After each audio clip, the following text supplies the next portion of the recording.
பெரிய பெரிய ரெஸ்டாரண்ட்டில் செய்யக்கூடிய ஹை குவாலிட்டி டேஸ்ட்டில் இருக்கிற mutton kurma, white mutton kurma, இது நிறைய பேர் கேட்ட ரெசிபி. செம்ம டேஸ்ட்டாக இருக்கும். கண்டிப்பாக ட்ரை பண்ணி பாருங்கள். வீட்டில் செய்யும்போது இவ்வளோ டேஸ்ட் வருமானு உங்களுக்கே ரொம்ப ஆச்சரியமாக இருக்கும். செம்ம டேஸ்ட்டாக இருக்கும். சப்பாத்தி, பரோட்டா, ஆப்பம், இடியாப்பத்துக்கெல்லாம் பக்காவாக இருக்கும். இது செய்கிறதுக்கு 1/2 கிலோ அளவுக்கு மட்டன் எடுத்திருக்கேன்.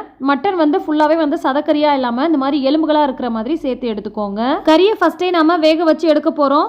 ஸோ கறி கூட சின்ன துண்டு பட்டையை உடச்சி விட்டு சேர்த்துக்கிறேன். 2 ஏலக்காய், கொஞ்சமாக ஜாதி பத்திரி, நல்ல ஃப்ளேவர்ஃபுல்லாக இருக்கும். 2 பச்சை மிளகாய், 1/2 ஸ்பூன் இஞ்சி பூண்டு விழுது சேர்த்து கூட கொஞ்சமாக தண்ணி சேர்த்து இதை நல்லா வேக வச்சு எடுத்துக்க போகிறோம். இந்த ரெசிபி நீங்கள் மட்டனில் மட்டும் இல்லாமல் சிக்கனில், எக்கில் கூட ட்ரை பண்ணலாம். இதுக்கு தேவையான அளவுக்கு உப்பு சேர்த்துட்டு இது ஒரு 8 விசில் போல் விட்டு எடுத்துக்கோங்க. அப்போ தான் நல்லா சாஃப்டாக பஞ்சு மாதிரி வெந்திருக்கும். வேக வச்ச கறி ஒரு ஓரமாக இருக்கட்டும். இப்போ நம்ம ஒரு கடாய் அடுப்பில் வச்சுட்டு இதில் 2 ஸ்பூன் அளவுக்கு எண்ணெய் சேர்த்துக்கோங்க. மீடியம் சைஸ் வெங்காயம் 3 வெங்காயம் ரஃபாக கட் பண்ணி வச்சுருக்கேன். அதை இது கூட சேர்த்துக்கிறேன். சின்ன வெங்காயம் சேர்க்குற மாதிரி இருந்தால் ஒரு 15 போல் சின்ன வெங்காயம் சேர்த்துக்கோங்க. சின்ன வெங்காயம் சேர்த்து செய்யும்போது டேஸ்ட் சூப்பராக இருக்கும். கூட ஒரு 5-6 பச்சை மிளகாய் உடச்சி விட்டு சேர்த்துக்கோங்க. இந்த கிரேவிக்கு தேவையான காரத்துக்கு நம்ம பச்சை மிளகாய் தான் சேர்க்க போகிறோம். அதனால காரத்துக்கு தகுந்த மாதிரி பச்சை மிளகாய் சேர்த்துக்கோங்க. கூடவே 1 ஸ்பூன் அளவுக்கு இஞ்சி பூண்டு விழுது சேர்த்துட்டு இதை பச்சை வாசனை போகிற அளவுக்கு நல்லா வதக்கிடுங்க. இப்போ இது கூட கைப்பிடி அளவுக்கு முந்திரி சேர்த்துக்கோங்க. முந்திரி இல்லைன்னா நீங்கள் பாதாம் ஊற வச்சு தோல் உரிச்சிட்டு அதை கூட சேர்க்கலாம். முந்திரி அல்லது பாதாம் ரெண்டுத்துல ஏதாவது ஒன்று சேர்த்துக்கோங்க. கூட ஒரு 1/2 டம்ளர் தண்ணி சேர்த்துட்டு நல்லா இந்த மாதிரி கொதி வந்தது ஸ்டவ் ஆஃப் பண்ணிட்டு ஆறுனதும் மிக்சர் ஜாருக்கு சேர்த்து நல்ல ஃபைன் பேஸ்டா அரைச்சு விட்டு எடுத்துக்கோங்க. இந்த பேஸ்ட் தான் குருமாக்கு நல்ல ரிச்சான ஒரு ஹை குவாலிட்டி டேஸ்ட் கொடுக்கும். ஸோ கொரகொரப்பா இல்லாத மாதிரி முடிஞ்ச வரைக்கும் நல்ல ஃபைன் பேஸ்டாவே அரைச்சு விட்டு எடுத்துக்கோங்க. அதுதான் கிரேவிக்கு நல்லா இருக்கும். இப்போ வெங்காயம் வதக்கின அதே கடாயில நம்ம அரைச்சு வச்சிருக்க இந்த பேஸ்ட்டை சேர்த்துருங்க. கூடவே மிக்சர் ஜார்ல கொஞ்சமா தண்ணி சேர்த்து அலசி விட்டு அதையும் இது கூட ஊத்திக்கோங்க.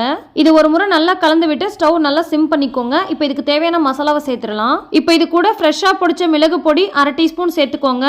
1/4 டீஸ்பூன் ஜீரக பொடி சேர்த்துக்கோங்க. 1/4 டீஸ்பூன் கரம் மசாலா சேர்த்துக்கோங்க. இது எல்லாத்தையும் ஒரு முறை நல்லா கலந்து விட்டுட்டு இது கொதி வர ஆரம்பிக்கும் போது வேக வச்சிருக்கோம் இல்லையா மட்டன், அதை இது கூட சேர்த்துக்க போறோம். மட்டன் வேக வைக்கும் போதே தேவையான அளவுக்கு உப்பு சேர்த்துருக்கனால நான் இதில் எதுலையுமே உப்பு சேர்க்கல. உங்களுக்கு வேணும் அப்படின்னா நீங்கள் மட்டன் சேர்த்ததுக்கு அப்புறமா உப்பு சரியா இருக்கான்னு பார்த்துட்டு அதுக்கப்புறமா சேர்த்துக்கோங்க. அதே மாதிரி மட்டன் வேக வச்ச தண்ணியோட சேர்க்கறதுனாலும் சேர்த்துக்கோங்க. அப்படி இல்லைன்னா தண்ணியை எடுத்துட்டு மட்டனை மட்டும் சேர்க்கறதுனாலும் சேர்த்துக்கோங்க. குருமா நல்லா கெட்டியாக வேணும்னா மட்டன் தண்ணியை எடுத்துட்டு மட்டனை மட்டும் சேர்த்துக்கோங்க.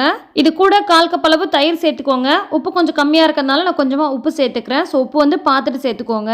நான் சொன்ன மாதிரி உங்களுக்கு குருமா கொஞ்சம் கெட்டியாக வேணும்னு நினச்சிங்கன்னா மட்டனோட தண்ணி இல்லாமல் மட்டன் மட்டும் சேர்த்துக்கோங்க. எனக்கு இந்த மாதிரி வச்சு சாப்பிட்றதுக்கு ரொம்ப பிடிக்கும். ஸ்பெஷலி நான் பரோட்டாவோட இந்த மாதிரி சாப்பிட்றது ரொம்ப பிடிக்கும். ஸோ நான் இந்த மாதிரி கொஞ்சம் தண்ணியாக வச்சுருக்கேன். இது கூட கொஞ்சம் தாளிப்பு சேர்க்க போகிறோம். அதுக்கு சின்னதாக ஒரு தட்கா பேன் அடுப்பில் வச்சுட்டு கொஞ்சமாக எண்ணெய் சேர்த்துக்கிறேன். எண்ணெய் சூடானதும் கொஞ்சமாக ஜீரகம் சேர்த்துக்கிறேன்.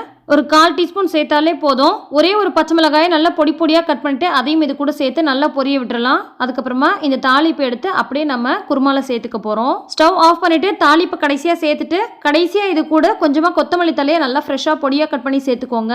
வாசனையே கமகமன் செம சூப்பராக இருக்கும். நம்ம நார்மலாக செஞ்சு தரும்போது மட்டன் கறியெல்லாம் குழந்தைங்க அவ்வளோ விரும்பி சாப்பிட மாட்டாங்க. ஆனால் இந்த மாதிரி நீங்கள் ஒன்ஸ் செஞ்சு கொடுத்து பாருங்க, விரும்பி சாப்பிடுவாங்க. செம்ம டேஸ்ட்டாக இருக்கும். முக்கியமான விஷயம் மட்டன் நல்லா சாஃப்டாக நல்லா டெண்டராக இருக்கணும். அதுக்கேற்ற மாதிரி ஃபர்ஸ்டே நீங்க விசில் விடும்போது எக்ஸ்ட்ராவா விசில் கொடுத்து கூட நல்லா வேக வச்சு அதுக்கப்புறமா சேர்த்துக்கோங்க.